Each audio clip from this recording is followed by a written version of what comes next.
The obesity epidemic is well understood as something that started around 1960, 1965. Really, 5 things have changed in the environment since the 1960s. One, food is manufactured in a completely different way.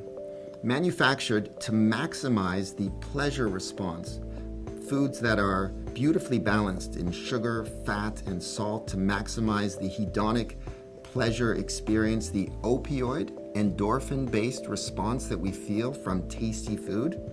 These foods are now manufactured in a way that maximizes our response. A second component that has complicated our capacity to manage our weight based on environmental change around food is that food is now everywhere.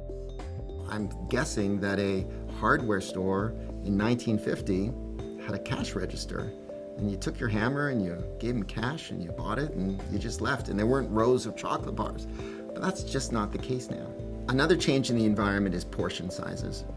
There's a restaurant that you could take your children to, and if you order of French fries, it used to come in a little white bag.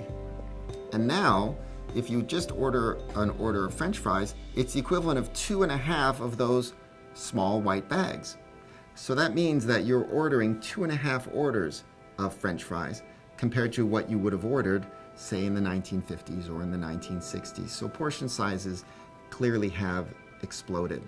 Another key contributor to the obesity epidemic is the dissolution of the 3-meal custom.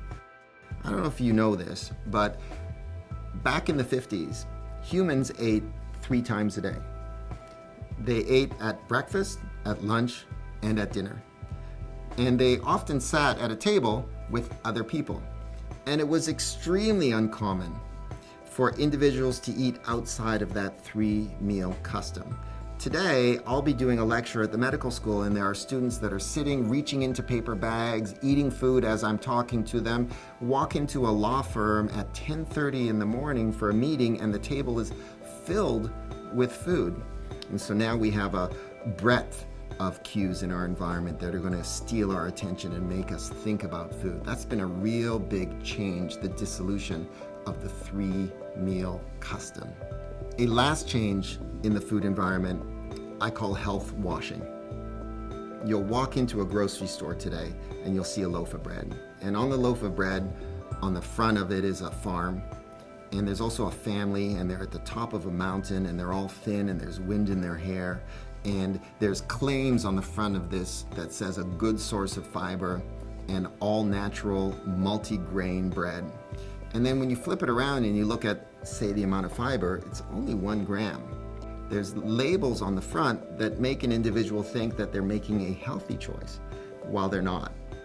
And these all combine to make the evolutionarily adapted appetite system for an environment where calories are scarce go into overdrive by being exposed to so much food everywhere that's processed to drive taste and pleasure.